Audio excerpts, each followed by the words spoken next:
Hello लोगोफोर बरायबाय बड जब info official YouTube चेनेलाव दा फाइनाली DHS नि एडमिट कार्ड ग्रेड 4 नि लिंकआ एक्टिभ जाबाय। नोंथांमोना डाउनलड खालामनो हासिगोन बे पेजआव फैनानै आं लिंकखौ डिस्क्रिप्शनाव होना दोनदों। डाइरेक्ट थांनानै नोंथांमोना लगइन खालामबानो जाबाय आरो एडमिट डाउनलड खालामबानो जाबाय। दा जायखिजाया नोंथांमोना बेयाव क्लिक खालामनाय लोगो लोगो ग्रेड 4 नि एग्जामनि एडमिट होबाय। दा एग्जाम सेन्टारा चेन्ज जाबाय नामा जों डिटेल्सखौ नायगोन। दा एसे सिगां नोंथांमोना डिटेल्सखौ होदोंमोन दहायनि भिडिअआव। दा गोदान नायफिनबावदो बेनो जाबाय एडमिट। दा बेयाव मोननै लिंकआ दङ। बे मोननैयाव नोंथांमोना जायखिजाया मोनसेयाव क्लिक खालामनाय लोगो लोगो एडमिटखौ डाउनलड खालामनानै लानो हागोन। बिनिफ्राय एग्जामाव मा लांनांगौ मा लांनाङा, एग्जामा बेसेबां जागोन जों नायनोसै, फैदो गोबाव खालामा।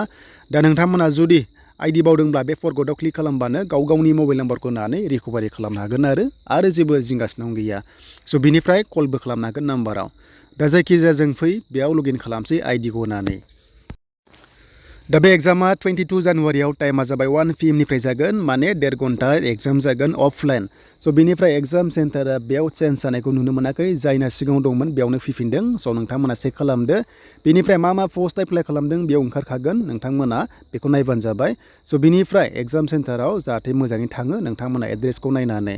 स' बिनिफ्राय लोगोफोर मा लांनांगौ मा लांनाङा, एग्जामाव थाङोब्ला बेसेबां मार्क्सनि एग्जाम जागोन आरो मा लांनांगौ आइडि प्रुफ। दा फार्स्टआव बुंदों नोंथांमोना एडमिट कार्ड लांफाथारनांगोन, नैबे एडमिटखौ लांनांगोन। स' बिनिफ्राय आइडि प्रुफ जायखिजाया पेन कार्ड आधार कार्ड सोलिगोन। बेनिफ्राय ब्लेक बल पेन नोंथांमोना इउज खालामनांगोन। दा जायखिजाया नोंथांमोना बेखौ लांदो। स' बिनिफ्राय गांनै फट'कपिस नोंथांमोना लांफाथारनांगोन, बेयाव लिरनाय दङ। स' बेखौ नायैनि बाथ्रा बाट गांनै फट'कपिस बेयाव लिरदों, कालारिंखौ लांनांगोन। जुदि एडमिटआव फट' ओंखाराबा नोंथांमोना आरोबाव बे फट'खौ जाहाथे एडमिटआव सिथाबो बेखौ बेयाव बुंदों। स' बेखौ नोंथांमोना जाहाथे लाङो, एसेबो प्रब्लेम जायै बायदि।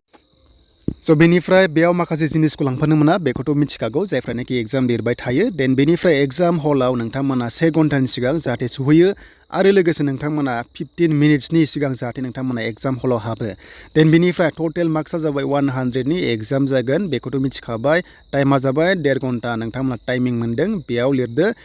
थ' बिनिफ्राय माल्टिपल चइस टाइपनि कुइसन फैगोन आरो बेयाव 50 कुइसन फैगोन। मोनसे हाबानो नोंथांमोना 2 नाम्बार मोनगोन। स' लोगोफोर बेयाव गासै 50 कुइसनल' फैगोन, मोनसे हाबानो 2 नाम्बार मोनगोन, बेयाव नेगेटिभ मार्किंबो गैया। जिके, इंलिश, साइन्स, मेथ्स नोंथांमोना बेखौहाय फरायगोन। लोगोसे नोंथांमोना बे क्लास 8 लेभेलनि बेखौहाय जाहाथे नायो। स' मोनब्रै जिके, इंलिश, साइन्स आरो मेथ्स। स' जायफ्रा PWD केन्डिडेट्स नोंथांमोना फर्म फिलआप खालामनांगौ बेखौ आं नोंथांमोना डिसक्रिप्शनाव होना दोनगोन। फर्मखौहाय नोंथांमोना जाहाथे डाउनलड खालामो। दा लोगोफोर बे एग्जामा जामारसिगोन ग्रेड 4 हिसाबै। दा बे एडमिटखौ नोंथांमोना डाउनलड खालामदो। बेनिफ्राय ग्रेड 3आ 12 जागोन जानुवारि, नोंथांमोना एक्सट्रा एडमिट कार्ड मोननाय जागोन।